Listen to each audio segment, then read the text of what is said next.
without the weight you carry. May your body remember peace. May your spirit learn to rest, body and mind in gentle release. The home of meaning wishes you peace. Good health to you. Welcome back home. Welcome to this space where we explore the deep roots of the ideas that shape our everyday living. Today I want to talk about something we tend to say sometimes, almost casually, and yet it has very deep spiritual roots that have a way of influencing our meaning-making systems. And it's that statement that says, I hope you stay healthy, or as others would say, good health to you. See, we use this phrase, or at least sometimes we think about it almost on a daily basis, but not realizing that there is a very deep spiritual story behind that phrase. It's a story that is as old as humanity, a story where health and spirituality have always been intertwined. If we look back thousands of years, back into the ancient world, we find people who didn't have antibiotics, hospitals, scans, vaccines, and all of that stuff that we have today. And yet disease wasn't an abstract idea for them. It was a constant presence. You see, for them, illness arrived unexpectedly, and it would move throughout the community. In fact, in some cases, it would change the entire civilization. And because they didn't have the tools that you and I have today in our hospitals, they turned to the tools that they had and relied on. And that was spirituality, meaning, story, and ritual.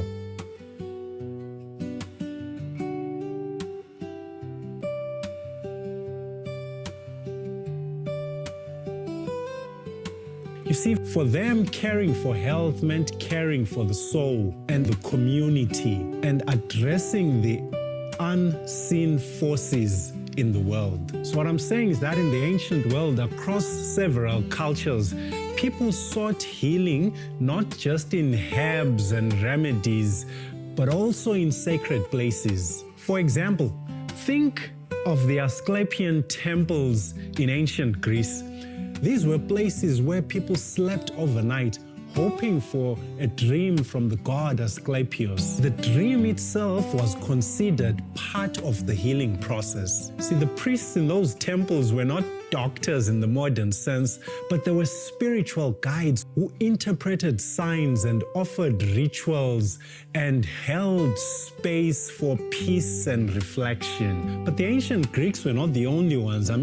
Go as far as ancient Egypt and you'll find that the priests there blended their medical knowledge with ceremony and ritual. And also in ancient India and China, healers looked not only at symptoms but at harmony, energy, balance, the connection between mind, body, soul, and environment. See, in the ancient world, there were also traveling healers, wise women, shamans, and herbalists who traversed the ancient world, not only offering healing, but also offering meaning.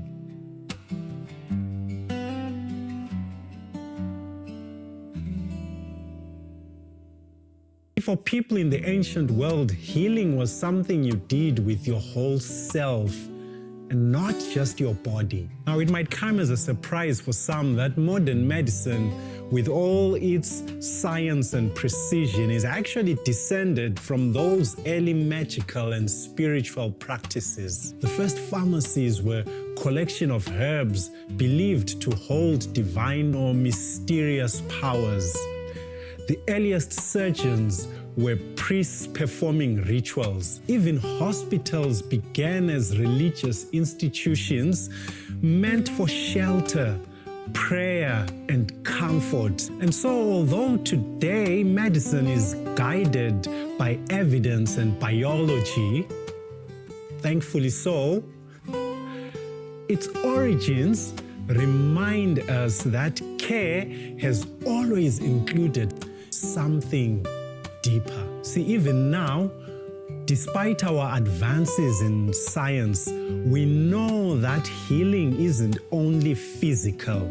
Recovery is shaped by hope, by connection, by belief, by community support, and that human need to feel that life has meaning. See, today we might not visit temples to sleep and dream of gods, but we still seek spaces for meditation and supportive friends where we can reconnect with ourselves during times of illness or stress. You see, spirituality today doesn't have to be religious. In the case of health and illness, spirituality can simply be the way we make sense of human suffering. Spirituality is intertwined in the stories we tell ourselves in times of illness and suffering. And spirituality is in the ways we show up for each other in times of illness and suffering. And that brings us back to that small and yet powerful phrase, I wish you good health. In ancient times, this wasn't just polite, it was a blessing, a protective charm, a hope shared between humans facing a world they didn't always understand. And you know what? That sounds exactly like the world you and I live in today. We do not always have the answers. And so today, that phrase, I wish you good health, still carries the same emotional weight. See, when we wish someone good health, what we're really saying is that I care. I see you. I care about your life. I want you to be safe. I want your body and your mind to be whole.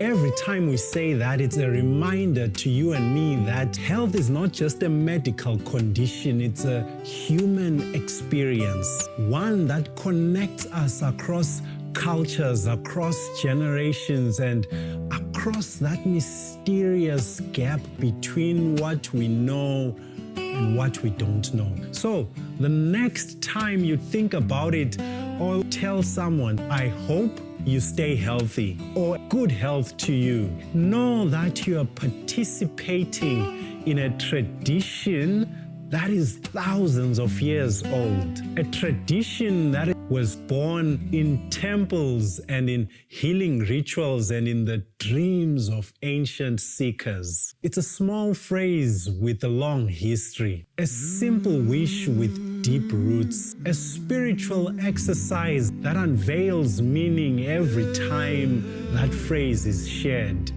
And so with that, I wish you good health, and I truly mean it. Breathe in the gift of life.